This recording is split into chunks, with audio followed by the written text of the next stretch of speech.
So it's just a matter of shifting your perspective and your vibration to explore what's already there. That'd be like saying you live in a city and, well, how are all these other buildings that are not on my block created? Well, they're already there. They're being created and have been created from the beginning. It's just that you haven't necessarily gone to explore another block other than your own. So the idea is that when you shift your vibration, when your interests and excitements allow your frequency to shift, then you make it capable of exploring the idea of other physical realities and other parallel realities.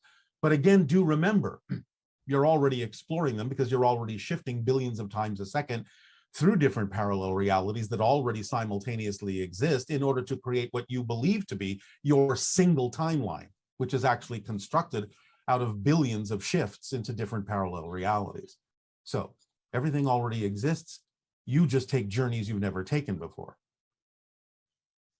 And if there are parallel realities, then do the identical personalities in each of those parallel realities die at different times?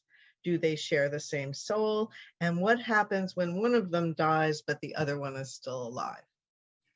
It's just like sort of having a twin. And again, they're not identical. Even identical twins are not absolutely identical. You have different experiences, different perspectives. So the idea is that they're not identical. They are different. And yes, there can be different time frames going on. One parallel reality may look like your past. Another parallel reality may look like your future. They're on their own timelines in a sense. And they're all individuals with their own souls. And therefore, just as if a twin died, well, there's still a twin living. So in a sense, nothing really happens. You might be able to tap into the fact that some of your other parallel versions have died or passed on or not. And you may pick up on information and energy that could serve you in this life based on the fact that they may have already died. You can tap into their spirits in that way and download information from those that have already passed into spirit. But in a sense, that's up to you to determine what parts of their experiences you will add to your own experience. So in that sense, nothing really happens that you don't agree to have happen, that you don't agree to connect to, and that you don't agree to download as information that might be relevant for you. They're all on their own paths, just like you are. And in that sense, even though everything is interconnected, they all have their independent free will and their connection to their own souls and their own oversouls in their parallel realities. So what's really the benefit of focusing on your parallel lives? Well, I just explained it. Let's just say that another parallel reality version of yourself, while not absolutely identical, is similar enough so that if they are in what you would recognize as the far future, let's say 50 years ahead of you, when you compare your timeline with their timeline, well, you could look at that version and see what it is that you might appreciate or like or prefer about what they're experiencing in their future reality compared to yours. And you could say, well, I like some of that. I will adopt that behavior from what they're doing into my reality so that I can experience more of what it's like to live in the idea of the future relative to my timeline. So you can download all sorts of information from them. Let's say they may have discovered something you haven't discovered. You can use that information, if it is relevant for you to download it, into your timeline and know something that you may not necessarily have known for another 50 years. If it is relevant for you to know it now, you could access that information in one of your parallel reality versions. So what happens if a person's having a hard time in the present and they start feeling jealous or envious of their other parallel lives that are having better experiences? Then they're not using it in a positive way. They're using that connection in a negative way. Because the jealousy and the anger and so on and so forth, the envy, is simply a way of recognizing that you have an issue with self-worth. How often do we cross paths with other extensions from the same oversoul as us? Depends on the person. I'm sorry? It depends on the person. Is there a way to tell when we are in contact with another being that is branched off from the same oversoul as us? And is there any added significance to these interactions or connections?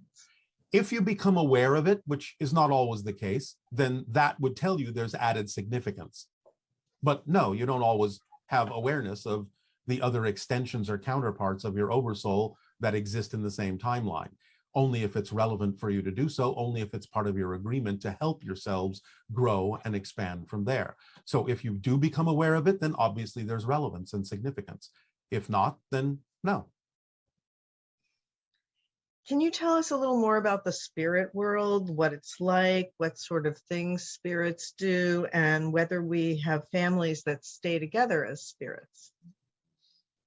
This is a large subject, and the idea is this will be talked about at length in more detail at another time.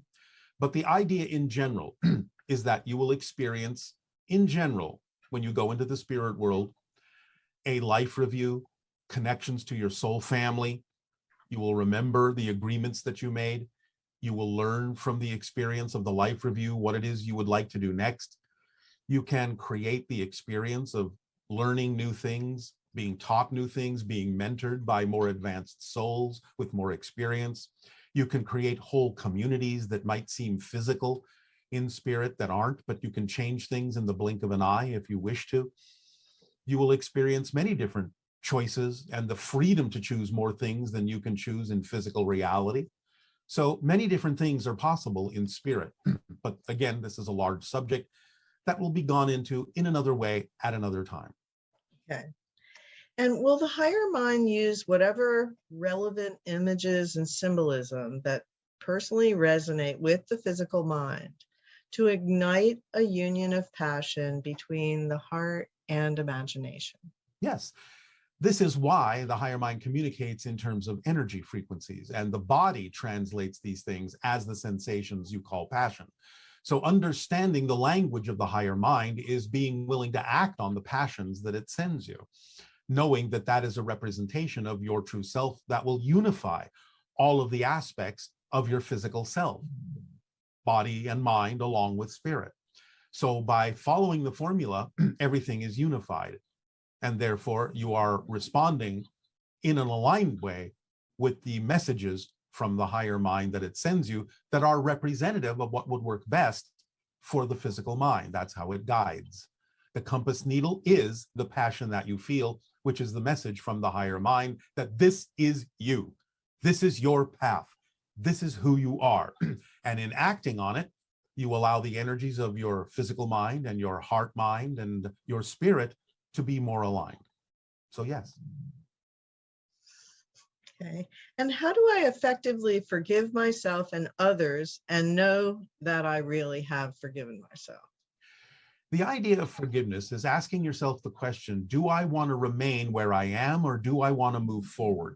Do I want to remain in the idea of recrimination and regret, or do I want to move forward? Do I want to let go of those things that are anchoring me to the so-called past I believe still exists? Or do I want to move forward in the understanding that as I become a new person, I have a new past? Do I want to let go of the things that don't work for me? Or do I want to move forward? That's the question to ask yourself. And the answer is then forgive if you wish to move forward. Forgive yourself, forgive others, move forward. Because it's about learning the lessons that were there for you in the experiences that you are now attempting to forgive. Not forgiving means you haven't learned the lessons and are anchoring yourself into potential fear-based and negative realities that will continue to cycle around again and again until you learn to let them go. So realize that everyone, whether they know it or not, even if they've been using negative means, has been serving you by putting you in touch with what you need to be in touch with to help you make the decisions to choose what actually works best for you. And therefore you can realize that whether they knew it or not, they were actually pushing you in the direction of expansion, even though they may have been doing it negatively, because they have never been taught how to do it positively. You have to again realize that it takes a victim to make a victim. So even though someone may have experienced things in an abusive way, a negative way, it is still all out of unconditional love, whether they understand the technique, whether they have aligned their techniques, whether they understand how things work, or are simply doing their best based on the knowledge they were given when they were growing up. It is still for the purpose of you learning the lessons that will help you move forward. So why not forgive everything so that you can move forward and give them a living example of how they can also forgive themselves and forgive everyone else so that they can move forward? Why not? Possible And so we've wanted to fill our programs to really have about 10 times more people. And yet everything we've done to try to do that hasn't worked out. Now, do you think the problem is that we've been focusing too much on the outcome? Is this not really our highest excitement if everything we've done in the last 7 years to grow our business hasn't panned out and it's led to burnout and overwhelm? Are these symptoms of it not being our highest excitement? Let me know if you can help me with clarity on this. Thank you. Yes, or symptoms of you not doing it in the way that is actually most exciting, plus a little bit of insistence on your part, which is causing resistance. Because you think that it's somehow more impactful by having more people than simply the people that you have. Remember, they're going to go out and they're going to share things too. So you may not necessarily have to personally have all of the people that will be touched by what you're sharing, but you just have to know that what it is you're sharing will reach who it needs to reach, and stop focusing on the idea of the quantity and focus instead on the quality of your delivery and information. It will reach who it needs to reach. Your numbers may grow, but that's not the important point. The important point is, are you sharing what you're passionate about sharing without insistence, without resistance? Are you trusting the synchronicity of the way things are unfolding? You only get overwhelmed, as you say, by doing things that are resistant to the natural flow of your being. So find ways to do things that are more exciting, or things themselves that are more exciting, and just trust that the way it unfolds is the way that it needs to at this moment. If it needs to change, it will. If it doesn't change, it didn't need to. Oh, hello, Bashar. Good day to you.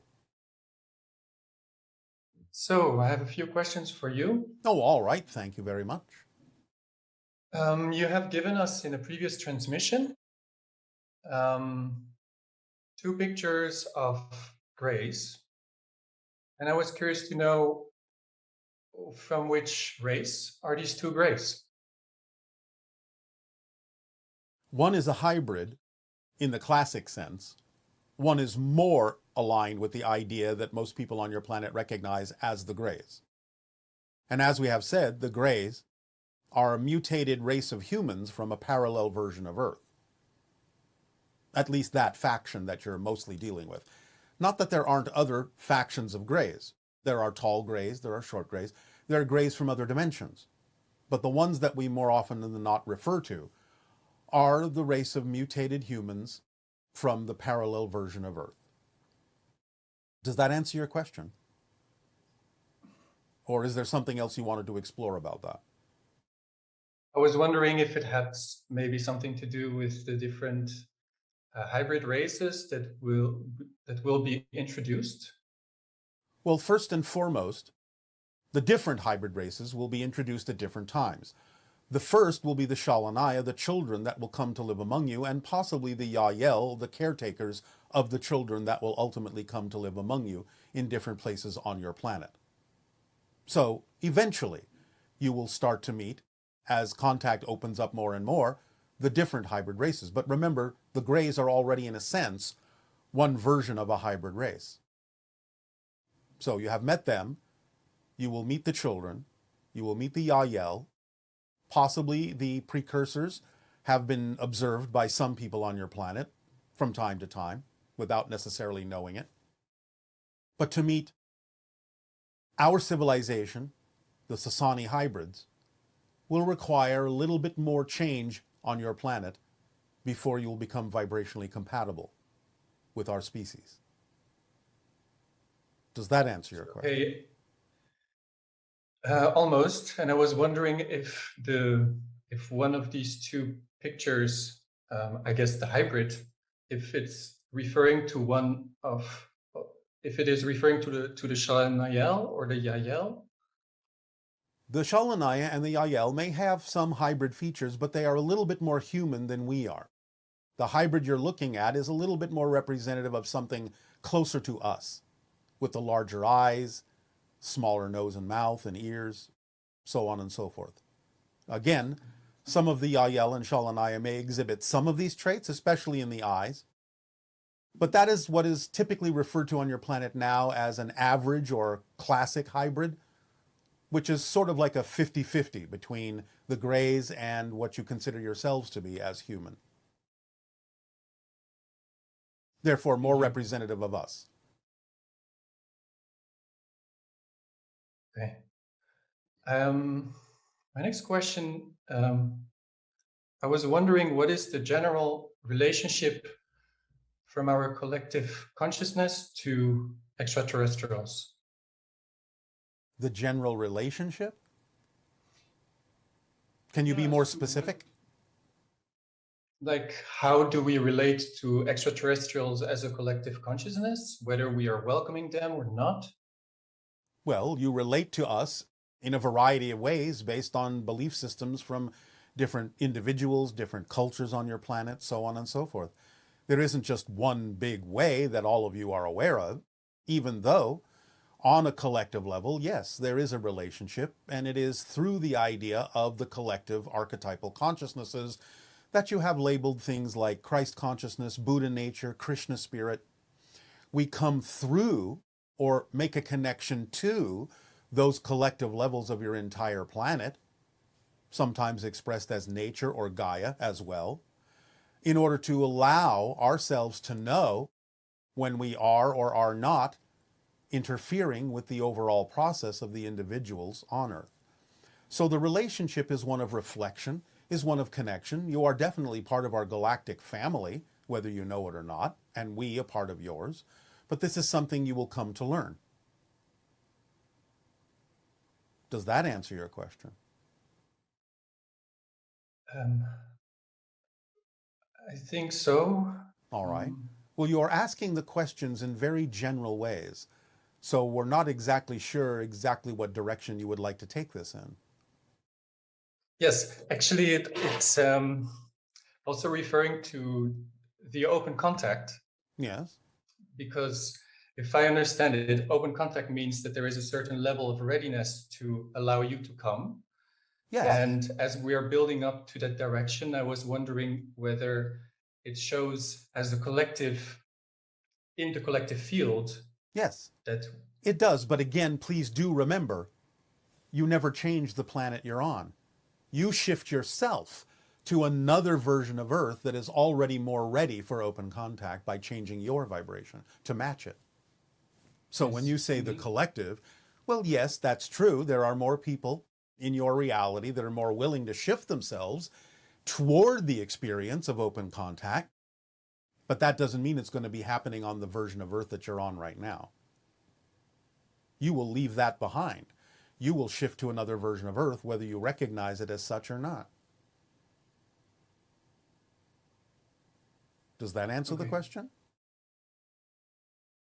Remember, the window of open contact is somewhat broad.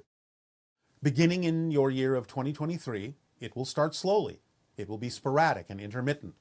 It will take different forms. Possibly toward the end of the window, 2033, 2040, 2050, then you'll be experiencing more fully the idea of open contact with different extraterrestrial species. So it'll happen gradually over that window in a variety of ways, depending upon the belief systems and cultures that exist on your version of Earth at this particular moment, and how far they're willing to shift into new versions of Earth that are already experiencing open contact. So we're giving you that broad window of time for you to go through whatever process is necessary for you to get used to the idea that you can be interacting physically with extraterrestrial beings in your society, because it will vastly change your society, or more precisely, your society, or whatever version of it is going to shift into those other versions of reality, will have to change very much in order to experience what we're talking about. So we're giving you time to do that by giving you the information that is necessary for you to shift your vibration in that direction. Did that help? Yes, very much. And also on this note, when you're talking about open contact, and I mean, I'm always constantly shifting myself into a different world. Of course. Do you imply that open contact means really open towards civilization in the broad sense, or will it be more like individual open contact. At the beginning, it'll be more on the individual level, but it will grow to the full civilization eventually. But again, remember, it won't be the full civilization that exists on your planet now. It'll be the full civilization that is appropriate to populate the version of Earth you will shift to that will be ready for open contact. But it will still look like the full civilization. But if you really were paying attention from another level, you would realize that not all the people that are with you on Earth now will be with you there. It will be the full civilization of that version of Earth. It won't necessarily contain all the people that are in your version right now.